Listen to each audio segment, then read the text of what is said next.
নমস্কার বন্ধুরা, education culture YouTube চ্যানেলে তোমাদের প্রত্যেককে স্বাগতম। তোমরা যারা West Bengal state council of technical and vocational education and skill ডেভেলপমেন্টের আন্ডারে বর্তমানে ডিপ্লোমার সেকেন্ড সেমিস্টারে পড়াশুনো করছো, তো তোমাদের কিন্তু একটা চিন্তা এখনও লেগে রয়েছে যে দাদা, আমাদের যে ফার্স্ট সেমিস্টারে আমরা পরীক্ষা দিয়েছিলাম তার রেজাল্ট পাবলিশ হয়ে গেছে, তবে রেজাল্ট পাবলিশ হওয়ার পরেও আমাদের কিছু স্টুডেন্টের কিন্তু ব্যাকলগ বা সাপ্লি এসেছে। এবার যে সমস্ত স্টুডেন্টের ফার্স্ট সেমিস্টারে ব্যাকলগ বা সাপ্লি এসছে তারা কিন্তু রিভিউ বা ভ্যারিফিকেশনের জন্য কিন্তু অ্যাপ্লাই করেছিল। এবার তোমাদের ইভেন্ট সেমিস্টার পরীক্ষা শুরু হচ্ছে 30 তারিখ থেকে, অর্থাৎ মে মাসের 30 তারিখ থেকে। তো তোমরা বলছো যে দাদা, কোনোভাবেই কি এই মে মাসের 30 তারিখের মধ্যে ফার্স্ট সেমিস্টারের যে আমরা রিভিউ করতে দিয়েছি, রিভিউ বা ভ্যারিফিকেশান, তার রেজাল্ট বেরিয়ে যাওয়া সম্ভব? তো দেখো, আমি তোমাদের জানিয়ে দিই যে কোনোভাবেই তোমাদের ইভেন্ট সেমিস্টার এক্সাম হবার আগে তোমাদের যে ফার্স্ট সেমিস্টারের রিভিউ বা ভ্যারিফিকেশান রেজাল্ট পাবলিশ হওয়ার কোনো রকম কোনো সম্ভাবনা নেই। তোমাদের যে রিভিউ বা ভ্যারিফিকেশান সেটার কিন্তু লাস্ট যে অ্যাপ্লিকেশান ডেট সেটা ছিল 8ই মে 2025। যদি আমরা তোমাদের দাদা দিদিদের অর্থাৎ থার্ড এবং ফিফথ সেমিস্টারের স্টুডেন্টদের যদি রিভিউ বা ভ্যারিফিকেশানের লাস্ট ডেট দেখি, সেটা ছিল প্রায় 12ই মার্চ। তবে তাদের রেজাল্ট এসেছিল তোমার এপ্রিল মাসের একদম শেষের দিকে, 25 তারিখের পর। তার মানে বুঝতে পারছো, এক কথায় প্রায় 1.5 মাসেরও উপর কিন্তু সময় লেগেছিল তাদের রিভিউ রেজাল্ট পাবলিশ হওয়ার জন্য।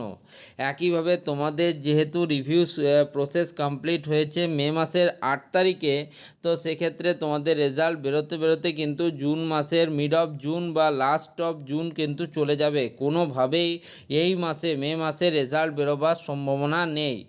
তো এটাই আমি তোমাদেরকে জানাবার জন্য মূলত এই ভিডিওটা করেছিলাম। আমি তোমাদের আগেই বলেছিলাম যে এই সমস্যাটা তোমাদের প্রত্যেককে ফেস করতে হবে, কারণ এই সেকেন্ড সেমিস্টারের পরবর্তী থেকে তোমরা কিন্তু ট্রেড ট্রান্সফার বা কলেজ ট্রান্সফারের যে অ্যাপ্লিকেশান সেগুলোকে ফিল আপ করতে পারবে না যতক্ষণ না তোমাদের যে অ্যাক্টিভ ব্যাকলগটি রয়েছে সেই অ্যাক্টিভ ব্যাকলগটি ক্লিয়ার হচ্ছে। এই সমস্যার কথা কিন্তু আমি বহুদিন আগেই তোমাদের জানিয়েছিলাম, এমনকি তোমাদের ফার্স্ট সেমিস্টার রেজাল্ট বেরোনোর আগেই আমি তোমাদের জানিয়েছিলাম যে এই সমস্যাটা কিন্তু অনেক স্টুডেন্টকে ফেস করতে হতে পারে। দেখো, মেন 3টে সাবজেক্ট, তোমাদের মেন যদি 4টে সাবজেক্টের কথা বলি ফার্স্ট সেমিস্টারে ছিল, সেটা হচ্ছে mathematics 1, applied physics 1, applied chemistry এবং কমিউনিকেশন স্কিলস ইন ইংলিশ।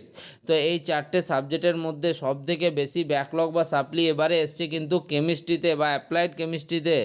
তো এই যে অ্যাপ্লাইড কেমিস্ট্রি বা কেমিস্ট্রিতেই ব্যাকলগ বা সাপ্লির বিভিন্ন কারণ যদিও ছিল, তবুও সবথেকে ইম্পর্ট্যান্ট কারণ হচ্ছে লেন্দি পেপার এবং মডারেট টু হার্ড লেভেলের কিন্তু কোশ্চেন সেট আপ সেখানে করা হয়েছিল।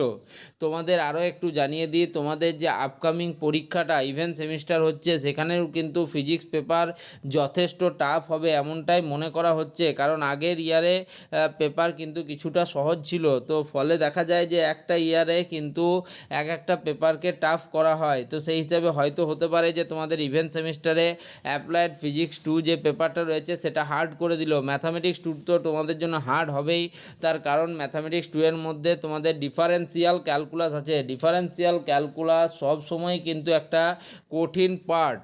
দেখো, সাধারণ যারা ছেলেপিলে রয়েছে, যারা আর্টস বা কমার্সের স্টুডেন্টরা রয়েছে, তাদের ক্ষেত্রে কিন্তু এই ডিফারেন্সিয়াল ক্যালকুলাস খুব কঠিন হয়ে দাঁড়ায়, আমি নিজের চোখে দেখা। এমনকি সায়েন্সের স্টুডেন্টরাও কিন্তু এই ডিফারেন্সিয়াল ক্যালকুলাসকে কিছুটা এড়িয়ে চলে।